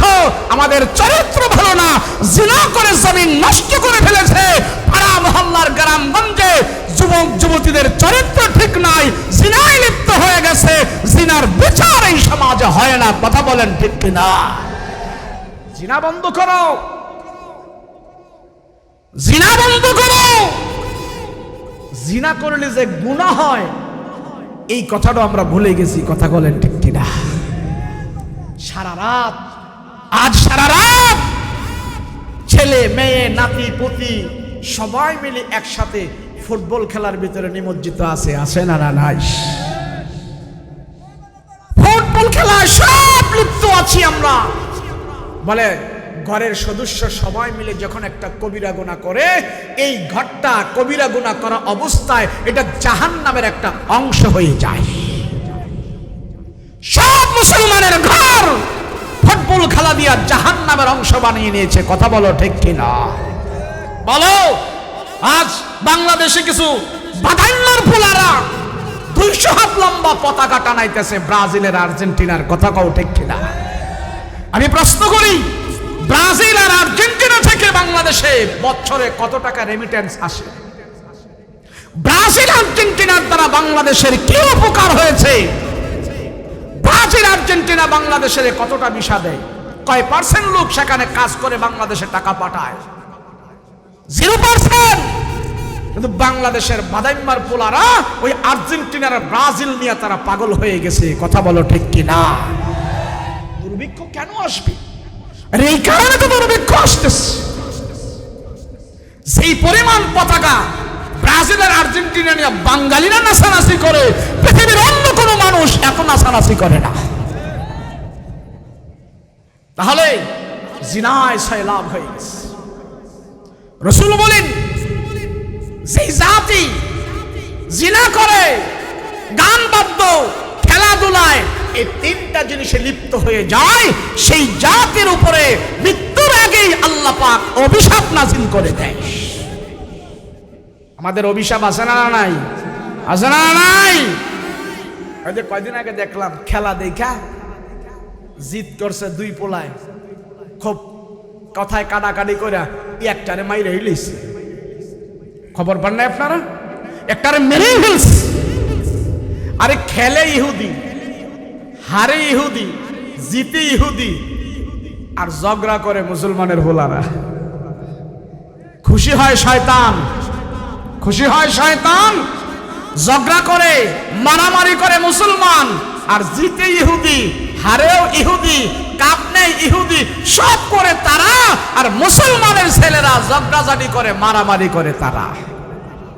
কি আফসোস! অথচ আল্লাহ পাক বলে, দেখো না, একজন রাখাল, সে নিজের ওয়াজ করছে, নিজের ইবাদত বন্দেগীতে লিপ্ত করেছে, আমার নাফরমানি থেকে বিরত থেকেছে। আমি আল্লাহ রাখালের দাম বাড়িয়ে দিয়েছি। তোদের সম্মান তো রাখালের চাইতে আরো বেশি, তোদের দাম তো রাখালের চাইতে আরো বেশি। তোরা আমার ইবাদত কর, তোরা চোখ বাছা, তোরা লজ্জাস্থান বাছা, গুনাহ থেকে মুক্ত হও, আমি আল্লাহ তোদের দাম বাড়িয়ে দিব। নিজে করছে কয়টা আমল? জোরে কোন কয়টা? রাখালের কয়টা সন্তান ছিল? জোরে বলেন কয়টা? আচ্ছা 11 ফুলা আসেনি কারো এখানে? 11 জন আছে নাই? অথচ রাখাল হইয়া 11টারে মানুষ করে ফেলছে। আমার আপনার 2টা, মাত্র কয়টা? কথা কয় না, কয়টা? তা আমরা 2টারে মানুষ করতে পারি না, আর রাখাল হইয়া 11টারে মানুষ করে ফেলছে। আলহামদুলিল্লাহ বলেন। আমার 2টাকে পারি না কেন? কারণ কি? কারণ হইল ওই রাখাল যে আদেশগুলো সন্তানকে দিয়েছিল, আমি বাবা আমার 2টাকে সে আদেশ দেই না। কথা বলেন ঠিক কিনা? 1 নম্বরের আদেশ দিয়েছিল, নামাজ ছাড়বা না সন্তানেরা। কি ছাড়বা না? জোরে বলেন। হুজুর সারমুখী নামাজ তো ধরছি না ভাই, নামাজ সারমুখী নামাজ তো আমি ধরছি না। এই যে কিছুদিন পরে শীত আসবে, প্রচন্ড শীত যখন আসবে, তখন চিনা যাবে কোনটা অরিজিনাল মুসল্লি আর কোনটা রেডিমেড মুসল্লি। পুরো শীত যখন আসে, তখন বোঝা যায়, আহারে মসজিদে মুসল্লি কয়জন। কথা কন ঠিক কিনা? কিরে মসজিদে আহস না কে? কোস্তাজি যে মাকার ঠান্ডা পানি, পানি বি দিয়ে ওজুবি করতে পারি না, কেমনে মসজিদে আহম? আমরা পুরান ঢাকায় থাকি তো, তারা এইভাবে কথা বলে যে কেমনে উস্তাদ যে মসজিদে আহম, ঠান্ডা বি পানি হাতে লাগাইবার পারি না উস্তাদজি। বলেন, অজু যদি ঠান্ডা পানি হোক গরম পানি হোক, আমি যদি অজু করি কতটুকু কষ্ট হবে? এই ঠান্ডা পানি হাতে লাগানোর কারণে কি কোনো মানুষ মারা যায়? কথা বলেন, মারা যায়? রাসূল পাক সাল্লাল্লাহু আলাইহি ওয়াসাল্লাম বলেন, আমার যে উম্মতেরা সব সময় ওযু করবে, এই ওযু অবস্থায় যদি তারা মারা যায়, আল্লাহ তাদেরকে শহীদের মর্তবা দান করে দিবে। আসেনি ওযু? ওযু আছে? কই ওযু? হারে আম্মা জান আয়েশা রাদিয়াল্লাহু আনহা জিজ্ঞেস করে, ইয়া রাসূলুল্লাহ, হাসরের ময়দানে লক্ষ লক্ষ নবী থাকবে, লক্ষ লক্ষ নবীর কোটি কোটি উম্মত থাকবে, রাসূল আপনার উম্মতকে হাসরের ময়দানে চিনার উপায়টা কি? সহজে কেমনে চিনবেন? রাসূল বলেন, আয়েশা জানো না, আমার উম্মতকে সেদিন আমি এমন ভাবে চিনবো আমি ভুলবো না, আমার উম্মত তো সেদিন হবে চান কপাইল্লা, শান কপাইল্লা হবে। আমার উম্মত সেদিন তাদের চেহারা, তাদের হাত, তাদের পা, যেখানে অজুর পানি লেগেছে, অঙ্গ প্রত্যঙ্গগুলো অজু করছে, পানি দিয়ে ধৌত করেছে, সেই অঙ্গ প্রত্যঙ্গগুলো হাসরের ময়দানে নূরের লাইট হয়ে জ্বলতে থাকবে। আমি রাসূল চিনে চিনে সুপারিশ করে করে জান্নাতে নিয়ে যাব। গুররান মুহাজ্জালিন মিন আসারিল ওযু। ওযু করলে লাভ না লস? কথা বলেন, লাভ না লস? তো বেটা নামাজই পড়ে না, তো ওযু করবো কেমনে? বেটা নামাজই পড়ে না, 2 রাকাত নামাজ পড়বে ওযু করে, সেই ভয়ে সে পানির কাছে যায় না। ওযু টযু বাদ দিয়া, নামাজ টামাজ বাদ দিয়া লেপের নিচে পলায় থাকে। কথা কন ঠিক কিনা? যেই মুসলমানকে, যে ইমানদারকে তার ইমানের কারণে তার ইমান মসজিদ পর্যন্ত নিয়ে আসে না, লেপের নিচ থেকে, খেতা কম্বলের নিচ থেকে উঠায়া যদি আমার ইমান আমাকে মসজিদ পর্যন্ত না নিয়ে আসে, এই ইমান কখনো কোনোদিন আমাকে জান্নাত পর্যন্ত পৌঁছাইতে পারে না। কথা বলেন ঠিক কিনা? আমার এমন ইমান, আমার ইমান দিয়ে আমি মসজিদে যেতে পারি না, আমার ইমানের তাপে, ইমানের গরমে আমারে মসজিদ পর্যন্ত নেয় না, এই ইমান কি আমাকে জান্নাতে নিবে? কখনো না। রাসূলুল্লাহ সাল্লাল্লাহু আলাইহি সাল্লাম বলেন, যাকে তোমরা দেখো মসজিদে ঢুকতেছে, আবার মসজিদ থেকে বের হইতেছে, তোমরা সাক্ষী দাও তার ঈমান আছে। কথা বলেন, কি আছে? ঈমান আছে। রাসূল বলেন, ফজরের নামাজ পড়ে যে মসজিদ থেকে বের হইল, আমি রাসূল বলতেছি, শোনো, ফজরের নামাজ পড়ে সে মসজিদ থেকে শুধু বের হয় নাই, সে ইসলামের পতাকা নিয়েই মসজিদ থেকে বের হয়েছে। এরকম পতাকা লন তো আপনারা? কথা বলেন, লন তো? সেজন্য লোকমান হাকিম বুদ্ধি করে তার সন্তানদেরকে বলেছিল, সন্তানেরা, ও সন্তানেরা শোনো, আমি বাবা যদিও রাখাল, তোমাদেরকে আদেশ দিচ্ছি, শোনো, তোমাদেরকে আমি আদেশ দিচ্ছি, আমার আদেশ হইল, ও সন্তানেরা, 1 নম্বরে তোমরা নামাজ ছাড়বা না। কথা বলেন ঠিক কিনা? 1 নম্বরে নামাজ ছাড়বা না। কত বক্তা আছে নামাজ পড়ে না, কত শ্রোতা আছে নামাজ পড়ে না, কত সর্দার প্রধান আছে নামাজ পড়ে না, অথচ রাসূলুল্লাহ সাল্লাল্লাহু আলাইহি ওয়াসাল্লাম বলেন, জানো, একটা সাজদা, এই সম্মানিত কপাল লাগায় যখন তুমি মালিকের দরবারে সাজদা দিয়ে পড়ে থাকো, একটা সাজদার দাম तमाम পৃথিবীর চেয়ে আল্লাহর কাছে আরো বহুত বেশি দামি হয়ে যায়। মুফাসসিরিন কিরাম তাফসীর বলেন যে এই সম্মানিত কপাল আল্লাহ নিজের কুদরতে হাত দিয়ে আল্লাহ পাক বানিয়ে দিয়েছে। আমার আপনার যেই কপাল আছে না, কপাল, এই কপাল আল্লাহর কুদরতে হাত দিয়ে আল্লাহ পাক বানিয়েছে। আমি আপনি দুনিয়াতে আসার আগে মায়ের পেটের ভিতরে ছিলাম। কার ভিতরে? জোরে বলেন, কার ভিতরে? মায়ের পেটের ভিতরে ছিলাম। সেই মায়ের পেটের ভিতরে থাকা অবস্থায় সেখানে কম বেশি 9 মাস, 10 মাস, আরো কম সম একটা সময় আমরা সেখানে পার করেছিলাম। সেখানে যেই সময় আমরা পার করেছি, প্রত্যেকটা মানুষকে মায়ের পেটে তদারকি করার জন্য আল্লাহ সেখানে 2 জন ফেরেশতা রেখেছেন। জোরে বলুন, কয়জন? জোরে বলেন না, কয়জন? 2 জন ফেরেশতা রেখেছেন। ওই 2 ফেরেশতা আমি আর আপনি মায়ের পেটে আসার সময় আল্লাহর কাছে জিজ্ঞেস করে, আল্লাহ, আপনার এই বান্দাকে কেমনে বানাইতাম? আঙ্গুল কি 22টা হবে, না 20টা হবে, না 23টা হবে? চোখগুলো কি সোজা হবে না টেরা হবে? আল্লাহ কেমনে বানাইতাম? আমাকে আপনাকে বানানোর সময় ফেরেশতারা আল্লাহর কাছে জিজ্ঞেস করেছে।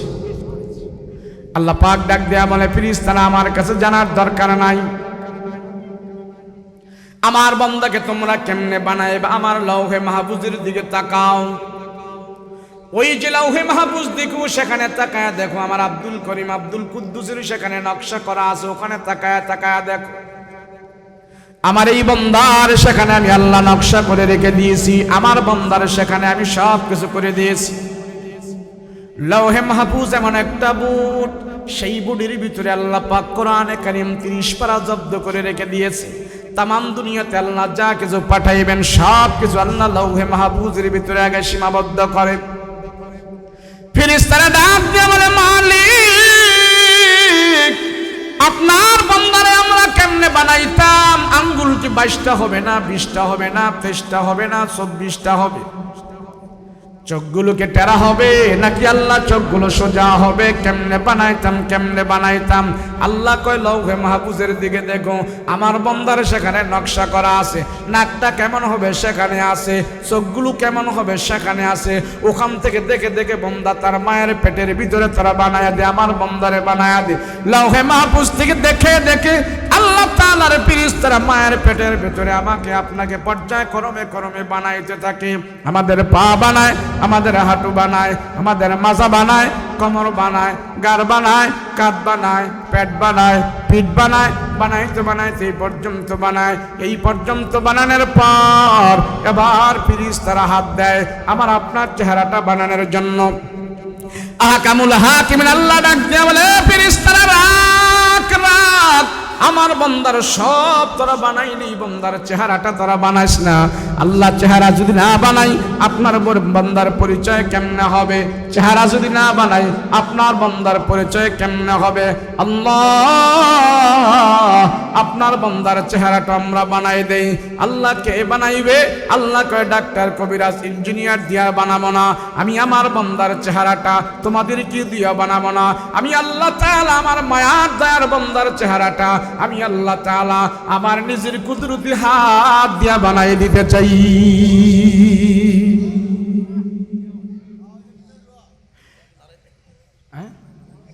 দেন নারে তাকবীর, আল্লাহু আকবার। কদম লতার আগমন, শুভেচ্ছায় স্বাগতম। কদম লতার আগমন, শুভেচ্ছায় স্বাগতম।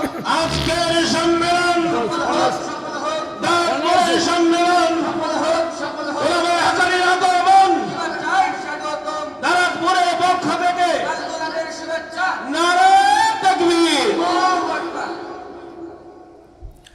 আল্লাহ পাক রব্বুল আলামিন জানাই দিলেন আমার বান্দার চেহারাটা আমি আল্লাহ নিজের কুদরতে হাত দিয়া বানাই দিতে চাই। ফেরেশতারা তোমরা বানাইবে না, আমার বান্দার চেহারাটা আমি আল্লাহ আমার নিজের কুদরতে হাত দিয়া বানায়া দেব। এই জন্য তামাম পৃথিবীর বুকে যত মানুষ আছে একটা মানুষের চেহারা আরেকটা মানুষের সাথে কোনোদিন মিলে না, মিলবেও না। কথা বলেন ঠিক কিনা? আমেরিকার মানুষের সাথে আমাদের চেহারার কোনো মিল নাই। ওই যে গারো, চাকমা, খই, টইটুম্বা, মগ, সাঁওতাল যারা আছে তাদের চেহারার সাথে আমাদের চেহারার কোনো মিল নাই। আহকামুল হাকিমিন আল্লাহ ডাক দেখো দুনিয়ার মানুষেরা রে শোনো, আমি আল্লাহ আমার নিজের কুদরতে হাত দিয়া তোমাদের চেহারাগুলা বানিয়ে দিয়েছে। প্রত্যেকটা মানুষকে আমি আল্লাহ তাআলা এক একটা মডেল করে বানিয়েছি। আমি আল্লাহ তাআলা এক একটা মডেল করে বানিয়েছি। এরপরও বান্দা তুমি আমাকে চিনো না, আমাকে জানো না। তুমি বান্দা আমারে মানো না, আমার হুকুম মানো না। তুমি বান্দা আমাকে চেনো না, আমাকে লঙ্ঘন করিয়া আমাকে না মানিয়া যখন বান্দা তুমি কোনো কিছু করো, তুমি আমার বিরুদ্ধে চলো, আমি আল্লাহ আশ্চর্য হয়ে যায়। আমি তোমাকে কোত্থেকে বানাইলাম তুমি এটাও ভুলে গেলা। আমি আল্লাহ আশ্চর্য হয়ে যাই, বান্দা তুই আমার সাথে কেমনে নাফরমানি করো, কেমনে নাফরমানি করো। আমি আল্লাহ বান্দা তোমার এই সম্মানিত কপাল এবং চেহারাটা আমার নিজের কুদরতে হাত দিয়া বানাইয়া আমি আল্লাহ ঘোষণা করলাম, বান্দা আমার সম্মানিত হাতের কপাল লাগায়া তুমি আমার কুদরতি কদমে সাজদা দিবা। বান্দারে তুমি যখন সাজদা দিয়া আমার কুদরতি কদমে সাজদা দিয়া যখন তুমি আমাকে ডাক দাও, আমি আল্লাহ এত খুশি। বান্দা তুমি আমার কুদরতি কদমে সাজদা দিয়া যখন আমার দরবারে প্রশংসা করো, আমি আল্লাহ আকাশের উপরে ফেরেশতাদেরকে সাক্ষী রেখে তোর জিন্দেগীর সব গুনাহ খাতা ক্ষমা করে দেই। আমি আল্লাহ সব ক্ষমা করে দেই। কেন? তুমি আমার কুদরতি হাতের কপাল লাগায়া তুমি আমার কুদরতি কদমে সাজদা দিয়ে পড়ে আছো। এই সাজদাটাকে আল্লাহ অতি ভালোবাসে, এটা আমি আপনি বুঝি নাই, বুঝেছিল লোকমান হাকিম রাখাল। এই জন্য সন্তানকে বলেছিল নামাজ ছাড়বা না। কথা বলেন ঠিক কিনা? যদি এখনকার কোন ঢাকে কইবেন না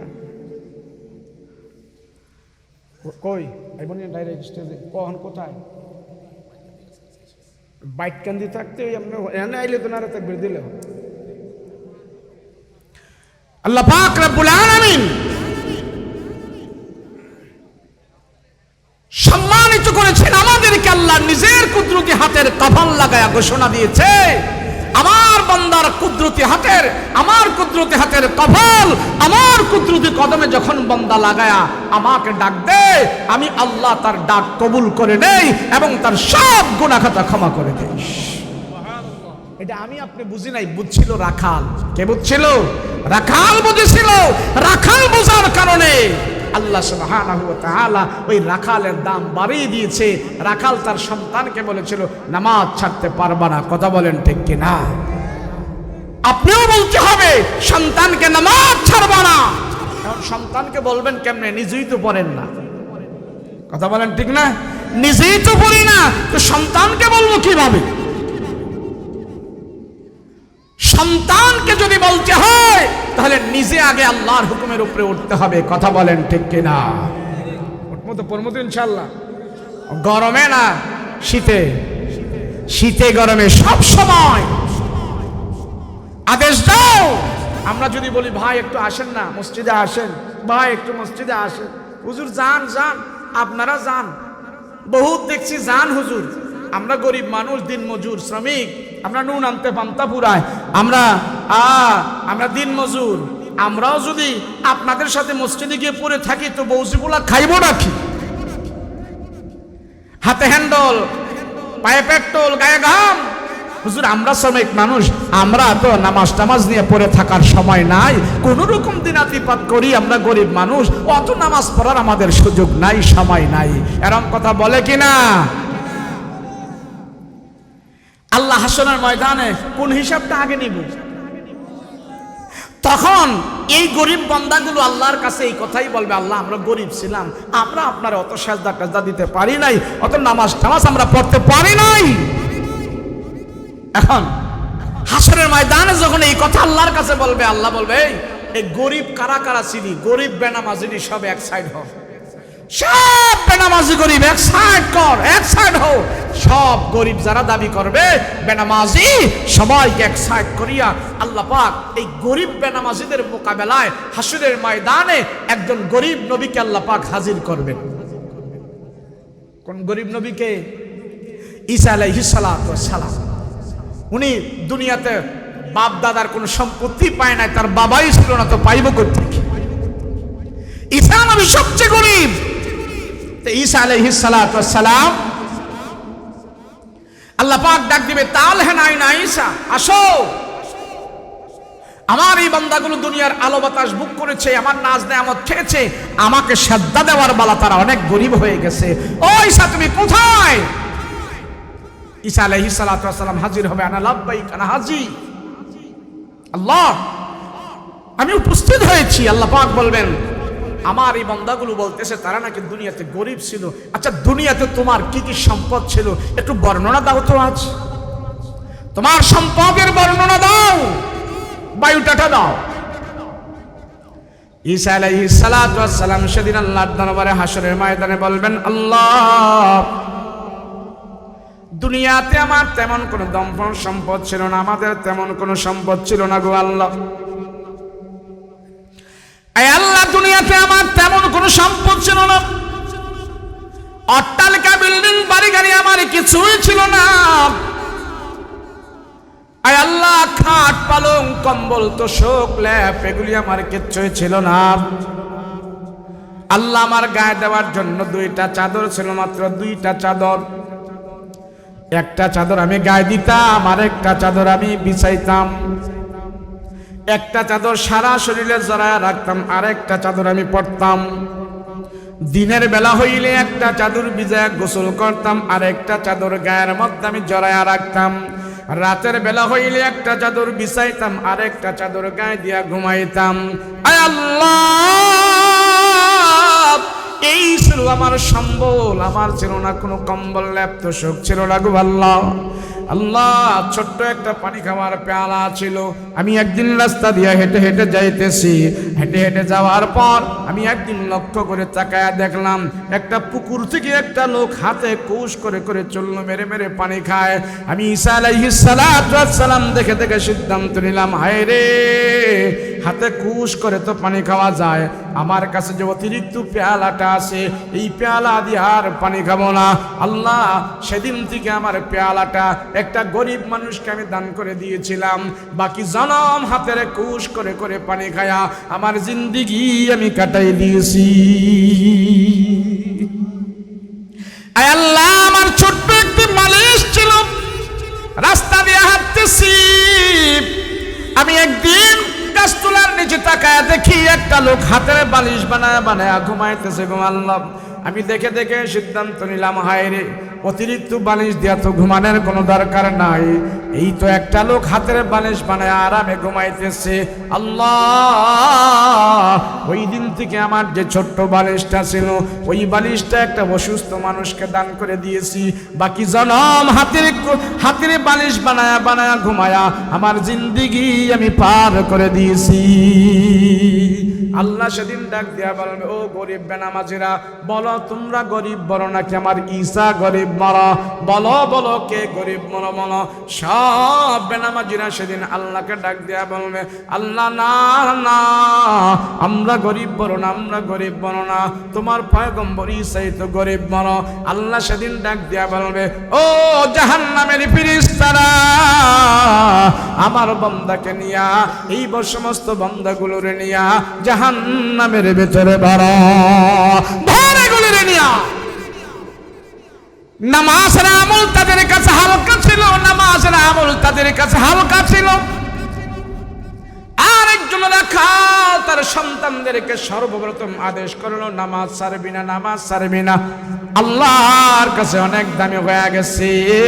2 নম্বরে বলছে শিরিক করবা না। এই সমাজের মানুষ, অধিকাংশ মানুষ শিরিক করে আল্লাহর সাথে।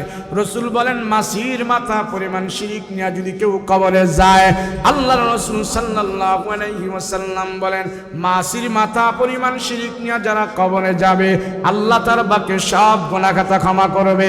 ওই মাছির মাথা পরিমাণ শিরিক আল্লাহ তাআলা ক্ষমা করবে না। এতটুকু শিরিক নিয়ে যদি কবরে যায়, এই শিরিক করার কারণে সেও জাহান্নামের আগুনে জ্বলবে। সেই জন্য লোকমান হাকিম ডাক দেয়া কয়, ও সন্তানেরা, কোনদিন তোমরা শিরিক করবা না, আল্লাহর সাথে তোমরা শিরিক করবা না, আল্লাহর সাথে তোমরা শিরিক করবা না, শিরিক করবা না। আমার আপনার সমাজে শিরিক হয়নি, কথা বলেন, হয়নি? কেমনে হয়? টুপি লাগায়া, পাঞ্জাবি লাগায়া ইবাদতের নামে আমার সমাজে শিরিক করে, কথা বলেন ঠিক কিনা? অনেক মানুষ আছে, হুজুর আমরা মাজারে যাই, বাধা দেন কে? আমরা মাজারে যাই, আপনারা বাধা দেন কে? মাজারে যাওয়া তো সওয়াবের কাম, কবর জিয়ারত করতে যাই, এটা তো সওয়াবের কাম। আমরা শাহজালাল রহমাতুল্লাহি আলাইহির মাজারে যায় দোয়া করি, খানজাহান আলীর মাজারে যায় দোয়া করি, বায়েজিদ বুস্তামির মাজারে যায় দোয়া করি, আল্লাহ আমাদেরকে অমুক দাও, বাবার উসিলায় অমুক দাও, বাবার উসিলায় অমুক দাও। আমরা যে কবরে দোয়া করি, এরপরও আপনারা কেন আমাদেরকে বাধা দেন? আমরা তো সেখানে দোয়া করলে পাই, দোয়া করলে যেহেতু মাজারে গিয়া দোয়া করলে যেহেতু পাই, সেই জায়গা থেকে আমরা ফিরবো না, আমাদেরকে কেন আপনারা বাধা দেন? কারণটা কি? বাবা বুঝতে হবে, সব জিনিস পাওয়া গেলে নেওয়া যায় না, খাওয়া গেলে খাওয়া যায় না, দেখলে দেখা যায় না, করলে করা যায় না, এমন জিনিস দুনিয়াতে আসে না, নাই। দেখলে দেখা যাবে না, দেখার সুযোগ আছে দেখা যাবে না, লওয়ার সুযোগ আছে লওয়া যাবে না। শিরিক যদি ইবাদত মনে করে করো, সেটাও করা যাবে না, সেটা শিরিক। মাজারে যাওয়া, মাজারে দোয়া করা, মাজারে ফুল দেওয়া, কোনো কিছু চাওয়া, সেটা শিরিক। রাসূল বলছেন সেখান থেকে মুক্ত হও। লুকমান হাকিম তার সন্তানদেরকে বলেছে শিরিক করা যাবে না, কথা বলো ঠিক কিনা? শিরিক করো কেন? হুজুর মাজারে গিয়ে দোয়া করলে তো আমরা পাই, আপনারা নিষেধ করেন কে? আছে না নাই? হ্যাঁ রে, এই আপনি শোনেন, খাওয়া গেলেই কি লওয়া যাইব? খাওয়া গেলেই কি খাওয়া যাবে? ব্যবসা করলে টাকা হয়। এই বাজারে অনেকজনে ব্যবসা করে টাকা কামায়নি, বলেন, কথা কই না? ব্যবসা করলেও টাকা হয়, চুরি করলেও টাকা হয়, আপনি কোনটা করবেন? ব্যবসা কইরা ভালো মানুষের ছেলেরা টাকা কামায়, চুরি করে টাকা কামায় না, কথা বলেন ঠিক কিনা? সুদ খায়াও পয়সা কামানো যায়, ব্যবসা করেও পয়সা কামানো যায়। ভালো মানুষের ছেলেরা সুদ খায় না, তারা ব্যবসা করে পয়সা কামায়, কথা বলেন ঠিক কিনা? বিয়া করলেও বাচ্চা হয়, জিনা করলেও বাচ্চা হয়, আপনি কোনটা নেবেন? বোঝা গেল দুনো পদ্ধতি বাচ্চা নেওয়া যায়, একটা হবে হারামজাদা আর একটা হবে ভালো। বোঝা গেল আমরা হারামজাদা পয়দা দেব না, সুযোগ আছে আমরা নেব না, আমরা ভালো সন্তান পয়দা করব, কথা বলেন ঠিক কিনা? বিস্কুট নিছেন, একটা বিস্কুট, আমাদের দেশে অনেক বড় বড় বেলা বিস্কুট আছে, বিস্কুট একটা ভিজাইছেন দুধ দিয়া আর একটা ভিজাইছেন মুদ দিয়া, কোনটা খাইবেন? দুধের ডানা মুথের ডাম? কেন খাইবেন দুধের ডা? মুতের ডাও তো ভিজে বিছানের জন্য দুইটা বিস্কুটে আপনি নিছেন, একটা দুধ দিয়ে ভিজাইছেন এটাও ভিজে, আর একটা মুদ দিয়ে ভিজাইছেন সেটাও ভিজে। বোঝা গেল ভালো মানুষের ছেলেটা মুতের ডা খাবে না, বিজলি খাওয়া যাবে না। ভালো মানুষের ছেলেটা মুদ দিয়া ভিজায়া খাবে না, দুধ দিয়া ভিজায়া খাবে, কথা বলেন ঠিক কিনা? মাজারে গিয়া দোয়া করলেও পাইবা, দরগায় গিয়া দোয়া করলেও পাইবা, মন্দিরে গিয়া দোয়া করলেও পাইবা, মাদ্রাসায় গিয়া দোয়া করলেও পাইবা, মাহফিলে গিয়া দোয়া করলেও পাইবা, মসজিদে গিয়া সাজদা দিয়ে আল্লাহর কাছে বললেও পাইবা। দোনোটাতেই পাওয়া যাইবে, দোনোটাতেই পাওয়া যাইবে। মন্দিরেও পাওয়া যায়, মাজারেও পাওয়া যায়, দরগায়ও পাওয়া যায়, দুর্গায়ও পাওয়া যায়, মসজিদেও পাওয়া যায়, ওয়াজ মাহফিলেও পাওয়া যায়, নামাজেও পাওয়া যায়। ভালো মানুষের বাচ্চারা নামাজ রোজা কইরাই আল্লাহর কাছ থেকে নেবে, মাজারে টাজারে সাজদা দিয়া আল্লাহর কাছ থেকে নেবে না, কথা বলেন ঠিক কিনা? সেই জন্য লুকমান হাকিম ডাক দেখে, সন্তানেরা শোনো, আমার বাবার পক্ষ থেকে 1 নম্বরের আদেশ, জীবনে কোনোদিন তোমরা নামাজ ছাড়বা না। 2 নম্বরে আল্লাহর সাথে শিরিক করবা না। 3 নম্বরে পিতা মাতার সাথে বেয়াদবি করবা না। পিতা মাতার সাথে বেয়াদবি হয়নি রে বাবা। কেমনে হয়? হুজুর এখন আর পিতা মাতার সাথে ছেলেরা বেয়াদবি করে না, বেয়াদবি করে না, এখন মা বাবারে কোবায়া কোবায়া মাইরাই ফেলে, এখন হুজুর মাইরাই ফেলে। আজকে দেখলাম এক মহিলা রাস্তায় কান্না করতেছে, আজ দেখলাম মহিলায় নিজে সাক্ষ্য দিচ্ছে, আমার বাড়ি মতলব মিরপুরে, আমার 12টা, মিরপুরে আমার 7 তলা বাড়ি ছিল। কয় তালা? মহিলা বলে আমার বাড়ি ছিল 7 তলা বাড়ি। আমার স্বামী মরে যাওয়ার পর আমার 3 ছেলে, আমার বড় ছেলে পাম্পুশিং দিয়া বাড়িটারে বেচায়া সব টাকা পয়সা সে নিয়ে গেছে। 5 বছর ধরে আমার কোনো খবর দাবর নেয় না। তার স্ত্রী আর সে নিয়ে টাকা পয়সা নিয়ে সব রং তামাশা করে। আর আমি এখন পথের মধ্যে নামছি, আমি এখন মানুষদের থেকে চায়া চায়া খাই। এটা হলো আজকের ঘটনা, বাস্তব কথা বলছি, আজকে দেখাইল। দেবেন না শুন নারায়ে তাকবীর, বাদল বাতার আগমন, শুভেচ্ছায় স্বাগতম, মাদ্রাসার আগমন, শুভেচ্ছায় স্বাগতম, দাগপুরে পক্ষ থেকে নারায়ে তাকবীর।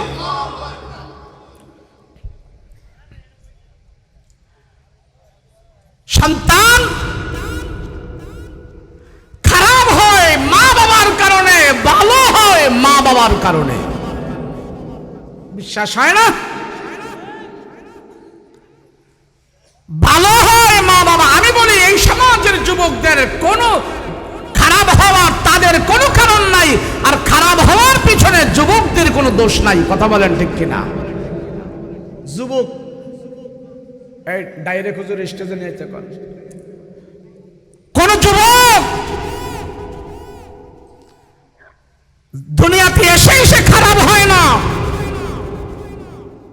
দুনিয়াতে এসে দেখে আমার বাবাই সিগারেট খায়, আমার যে পড়াশোনা করে আমার মাস্টার সিগারেট খায়, তাহলে আমার মাস্টার যে আমার শিক্ষা দেয় সেও যদি সিগারেট খায়, আমার বাবা জন্ম দিয়েছে আমাকে, সেও যদি বিড়ি টানে, তাহলে এটা খারাপ হইতে পারে না। এটার মধ্যে মনে হয় আল্লাহ বেশি ভিটামিন ঢুকাইয়া রাখছে, কথা কোন ঠিক কিনা? এখন ছেলে একটু বড় হইছে, সন্তান বড় হইল, এখন কয় এই যা বুঝলা বাজারে যা, বাজারে যায়া 50 টাকা নিয়ে যা, আমার জন্য কয়টা সিগারেট নিয়ে আয়। তো পোলায় বাবার জন্য 5-6টা সিগারেট নেয় 50 টাকা দিয়ে, আর সিগারেট আনতেছে রাস্তায়, মনে মনে চিন্তা করে এমন ভিটামিন আমার বাবাই খায়, জন্মের পরেতে দেখতেছি আল্লাহ কি ভিটামিন যেন না ঢুকায়া রাখছে।